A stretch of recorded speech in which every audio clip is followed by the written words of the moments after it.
El tema de hoy es verbos que terminan en ar. Yo hablo español, él habla francés y ella habla chino. Tú hablas alemán muy bien. Ellos bailan rock, salsa y bachata. Nosotros bailamos en la fiesta.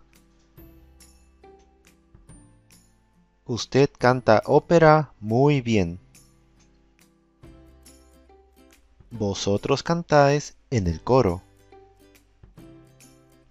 Conjugación de los verbos regulares que terminan en ar. Cantar, hablar y bailar. Yo canto todos los días. Tú hablas español, inglés y alemán. Él baila bachata y salsa. Ella no habla japonés. Usted habla muy bien. Nosotros cantamos en la escuela. Vosotros bailáis flamenco todos los días.